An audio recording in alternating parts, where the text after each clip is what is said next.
Paolo De Sì, consigliere regionale, siamo qui all'Hotel Belvedere, una location strepitosa dove è stato organizzato questo convegno davvero molto interessante per quanto riguarda sia lo sviluppo dell'agricoltura, della pesca, insomma su un turismo ecosostenibile. Cosa possiamo dire?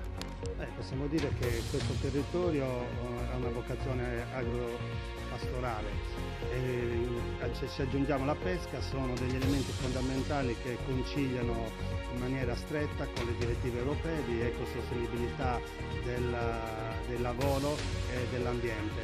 Questo va rapportato alla possibilità che queste attività imprenditoriali possano incidere su quello che è lo sviluppo e la ripresa di un territorio. Secondo noi è fondamentale e importante che con innovazione, tecnologia e col know-how delle nostre imprese agricole, i pescatori, gli allevatori, possiamo dare quel valore aggiunto per un prodotto di nicchia, quindi un turismo di nicchia dedicato e soprattutto concentrato sull'ecosostenibilità dell'offerta e in proiezione di un turismo di eccellenza che può e deve risollevare l'economia di questo territorio.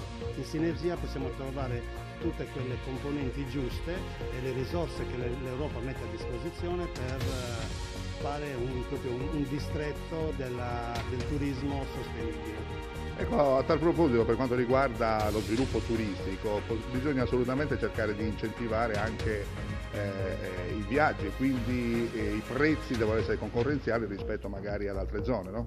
È fondamentale, certo, la Sardegna è sempre penalizzata dalla questione trasporti, ormai è una cosa che non riusciamo a risolvere in maniera seria e definitiva. Quello sicuramente è un problema fondamentale da risolvere. Comunque c'è sempre una richiesta importante di turismo sostenibile del territorio, quindi dalla richiesta all'offerta si può mettere a sistema e noi comunque con un sistema organizzato possiamo diventare molto competitivi nei mercati europei. Certo, nel mercato di turismo globalizzato è difficile incidere perché i costi dei trasporti incidono enormemente, però con un sistema di turismo ben organizzato, proiettato soprattutto verso la sostenibilità, la natura, l'ambiente e soprattutto l'enogastronomia, riusciamo a fare un prodotto di filiera di eccellenza.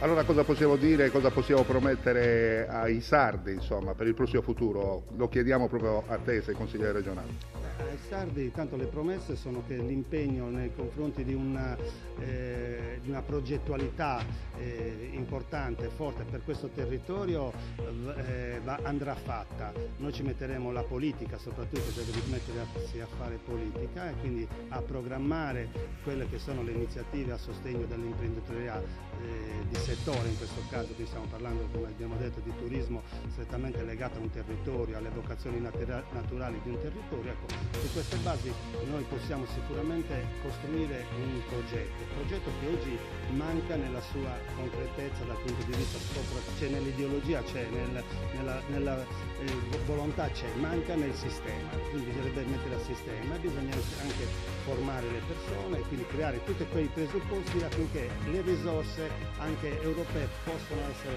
trasportate e catturate per dare risposte importanti a questo territorio.